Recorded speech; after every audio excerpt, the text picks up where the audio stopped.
Hello, this is Mohammed again.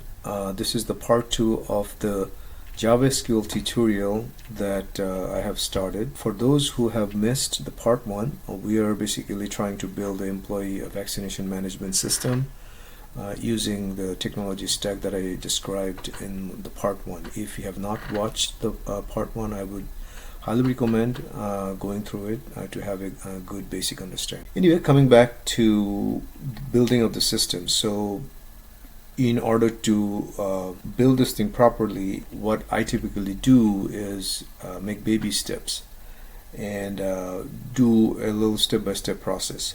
So initially what we'll do is we'll just try to build this vaccine type screen, which is basically a fairly simple, only has the vaccine type and description, and then we'll go from there, add more stuff to it. Okay, now before I start digging into the code, let's just talk a little bit about the different tiers. I'm sure a lot of people are probably familiar with it, but in any kind of web-based technology, if you're building it with the proper segregation of different tiers, you typically have a client tier, and the client tier, that's where our Bootstrap and JavaScripts will run.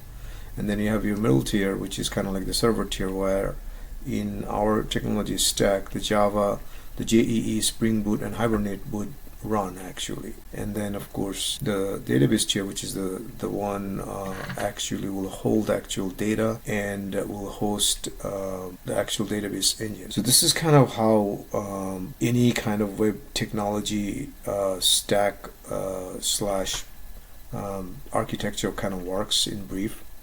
Alright, so we're going to start downloading the software first. The very first thing we're going to do is download the JDK, the OpenJDK 16. So you can go to this site, jdk.java.net and /16, and this will typically bring this site, and based on what you are running for Mac or Linux or the architecture, you just download your appropriate zip file, and you can actually literally follow their release document or the installation document to install it. But it's not a big deal. I'm running on Windows, so I'm kind of going to go through the Windows setup, but it's pretty simple. You just unzip it, and that's it. That's about it. I've already done it once, and I'll show you where I installed it. I like to install it typically in C drive, so that is where I have my JDK 16 right there. So you'll have something like this once you unzip it.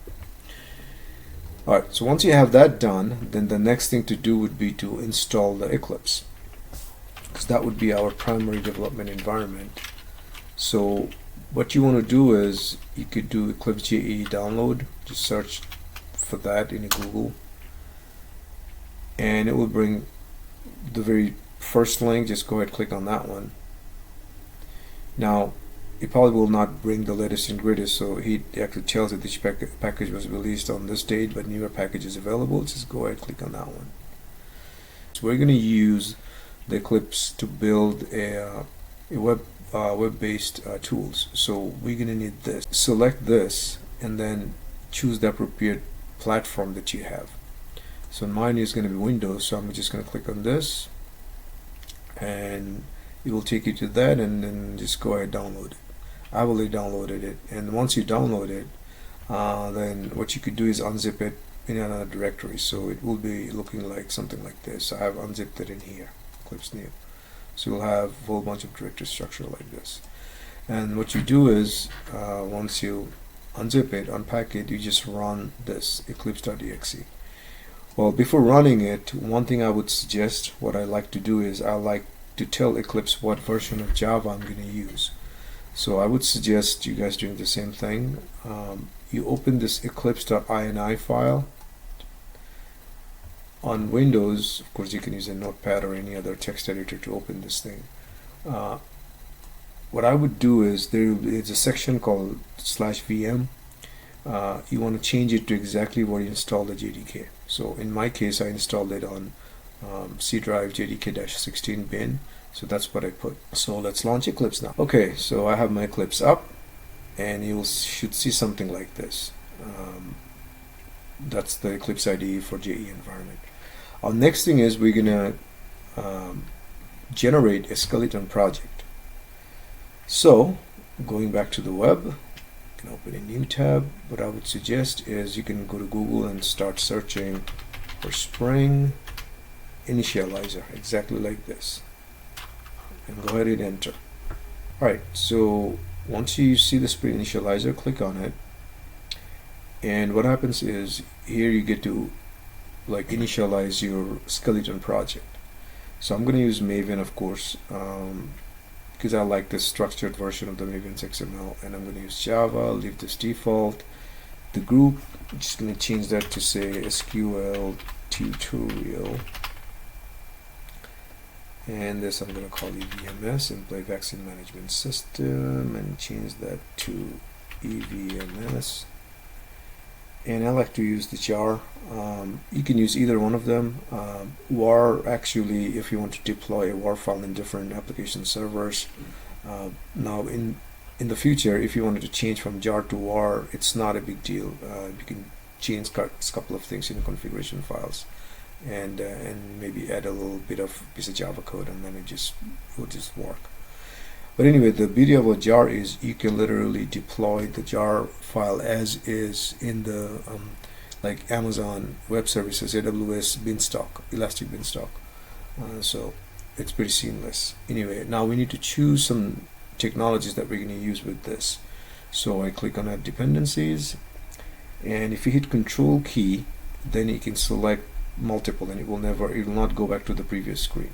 First thing I want to select is SpringBoot Development Tools. Then we're going to use Spring Web, and then scroll down a little bit, and then we're going to use the Thymeleaf for template.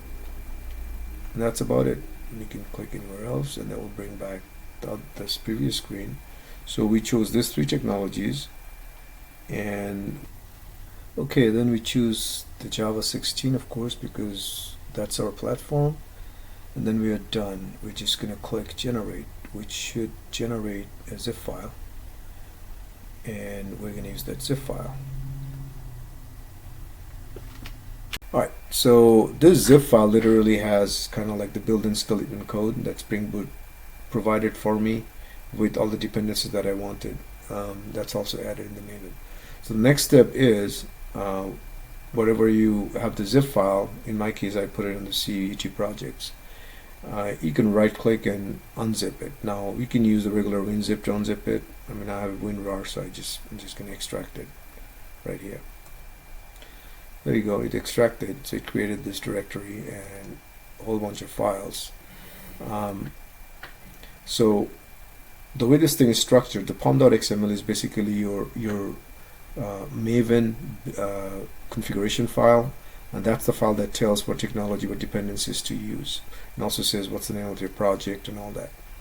At this point, what we're going to do is we're going to go back to Eclipse, just right here, and we'll open that project. So what you want to do is you're going to click on File and say Import, and now going to choose existing project because we don't have any projects yet. What we have is a Maven project, so we have to go to expand the Maven on the list of things. So then they'll have an option called existing Maven projects. So that's where you go and you hit next. Then you browse. You basically go to the directory where you have unzipped it. So in my case, I did it in YouTube projects in EVMS. That's where I unzipped it. So then select that folder, and it will automatically find my pom.xml. That's the main configuration file configuration file for Maven. Then hit finish. It should automatically import the project. There it is.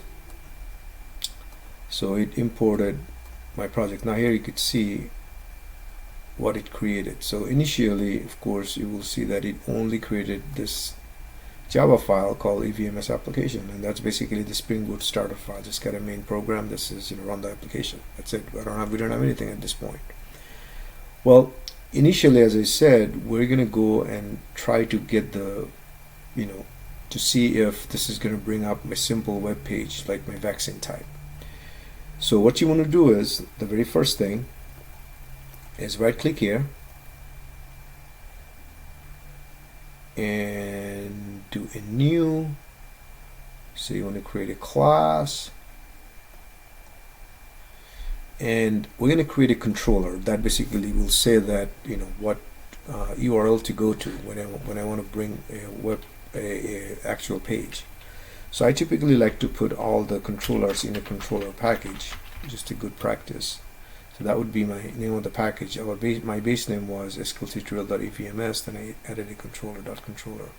The name of my file, I'm just going to call it vaccine type controller, because it is going to be doing something to do with vaccine type. And hit finish. And created the class. Pretty nice. The next thing you want to do is you want to tell the Spring that, hey, this is my controller class. So you use the annotation called controller. And I'm going to go ahead and import the class. It automatically knows. There it is. Then I'm just going to create my very first web context, or like the web URL that I can go to. So what you want to do is start with the get mapping, that basically saying that, hey, this is going to be a regular URL, get URL that you want it to go to. And I don't have to put anything, but I'm just going to say whenever you bring the main site, you go ahead, try to go to this method. That's what this basically means. And then I'm going to say public string, and let's just call that an index page. There you go. Import that. Now typically it's always a good practice for saying I need to return something. I'll return in a second. Alright, let me return this. I'm just going to say I'm going to return something called index. Simple as that. So what happens is when you use Thymeleaf and when you return something like this, the configuration automatically is set up to look for a file called index.html in a resource directory. So a good practice is always to pass your model object as well, because you want it to pass certain things. There you go. Okay, now of course in my first page I don't have any data, but I'm just going to create some sample data. So let's say just create a quick map of string and string where I will store the vaccine types. So call it vaccine type map. Alright, so equals new, I'm going to use a tree map. The benefit about tree map is it will be sorted for you based on the key. So a map typically has a key and a value. So I'm saying my key is going to be a string, value is going to be a string. So again, it will be sorted based on the key of this map. Okay, so time to import. Put my mouse over here and it finds my map. These are all standard Java collection frameworks classes. Alright, so now I'm just going to put some static values in here. So, and eventually we'll add database and then we'll get these values from database. For now we just want to see if this is going to work, what we have. So let's say our first vaccine, it automatically puts null. And then say my first vaccine is COVID-19. Let's add one more. Let's say flu vaccine. Just for the sake of it, let's add a third one. Ebola. And let's say Ebola typically requires, I have no idea, maybe 2 shots. Alright. So we created the map. Now we have to somehow return this information back to the page. So what you do is you use your model to return it. So this model has a method called add attribute, and you basically just identify what's the name of the attribute that you want the web page to look for. So I'm just going to call it exactly this, but you can call it whatever you want, and then pass, of course, this entire reference of the map. There you go. Now that we are all good from our controller side, basically see whenever first the page is launched, make sure that you construct this map with all this list of vaccine types and then go to this page. So as I mentioned, this thing is automatically configured for us. That's the nice thing. What happens is the SpringBoot, when you use Thymeleaf, it's going to look for the pages in this directory template. So what we're going to do is we're going to create a normal HTML page. So you can go to New, go to Other. You can select the web, expand the web, and just say HTML file. Next, choose default. By default, of course, I'm going to call that index because that's what it's going to look for, index.html, and make sure it creates in templates directory under resources. Next, and choose default HTML5. That's what we want, and just to finish. Okay, so there's my HTML. And one nice thing about the Thymeleaf technology is it just uses .html to load your stuff. So let's say here we are going to call this employee vaccine information management, EVMS. Okay. Now we need to display the data. Well, let's say it's going to be tabular data, so it's always good to add a summary of what it is about. We're just going to say this is vaccine type. That's it. I like to say vaccine types maybe. Alright, so in the table, of course, we got to have some header. So let's add some header first.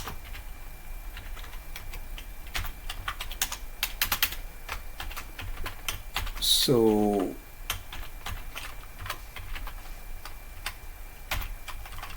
now the first header, let's call that a name,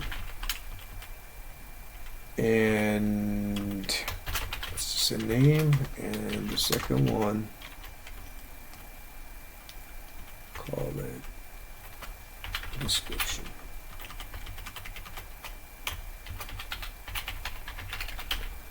Alright, I think we're going to need to add a row. That's probably why it's underlined. So you add a th inside a tr. Alright, so basically this is our kind of like table header. And then I'm just going to copy paste. Okay, now that we have the header, let's try to create the rows, the actual data that we can retrieve from the attribute that we are sending from our controller. Alright, so of course it's going to be tbody. Let's make that change, tbody. And these are going to be TDs, of course, table data. Now, we need to iterate through somehow to kind of like do this multiple times. So what happens is Thymeleaf provides us a nice feature, a tag called th each equals, and then we basically specify what we want to do. So now here what we have is we called this thing vaccine type map. We said that's what we're going to send. Alright, so what we're going to do is we're going to say, okay, we're going to read every key out of that variables key set, because this is standard Java. In map there is a method called key set, so that's what we're reading basically. Now of course Thymeleaf uses Spring expression language, so you're gonna have to kind of say this is really a variable that you're reading. So that's it. Now the problem is, as you could see, there's a little underline here. So it basically says, I don't understand, what does this tag mean? Well, it's because we haven't told this page that what does that mean, what does th mean. So we have to like provide them the HTML renderer that what namespace to look for. So we have to put the XML namespace equals what to find the Thymeleaf. So that would be www.thymeleaf.org. Alright, so now that, and I'm missing one more thing, which is basically saying that this is where I can find the th. That's where you're going to denote th. Alright, so there it is. So now it likes it. Now the next thing is, okay, we're reading each of the keys. Now we need to replace these values somehow. So what you do is, there's another nice tag called text. What that does is it kind of replaces the text within your HTML attribute. So we're saying that we're reading each of these keys. So the first one is going to be, of course, our key, and this one, it will be the description. So let me just copy this. So the way we're going to read the description is nothing but the value of this key. So the way you do it is you say that means map.get the value of this key. So this is again standard Java method, get of in the map, which typically gets the actual value of this key. So that's about it. I think we should be ready. The only other thing I have added is kind of border equals 1, which is just to show that, you know, if the data is good or not. But now what I'm gonna do is I'm gonna go ahead and run this. So you right click on this application and run.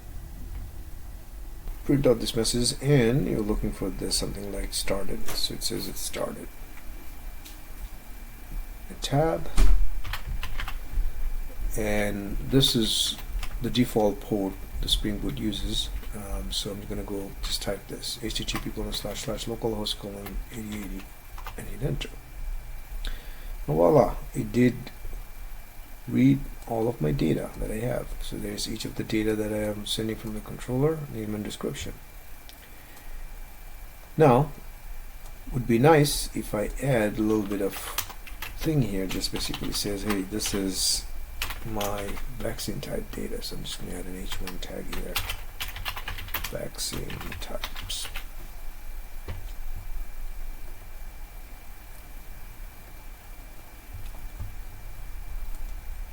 There you go. I guess I got one extra thing here. Yeah, that's that.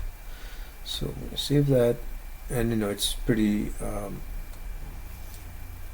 dynamic. So as soon as you change it, you can reload it and it should show up. All right. So what we did in part 2 is basically we set up our Java, set up the Eclipse, and wrote this simple vaccine types list so that it basically uses the SpringBoot controller and also the Thymeleaf's page. And that's going to be it for today. In the next part, what I'm going to do is we're going to try to pretty up this a little bit and also add the standard messaging, like instead of hard coding all of these names. And we'll go from there. And we'll probably use some nice gadgets too. Thanks for watching. See you next time.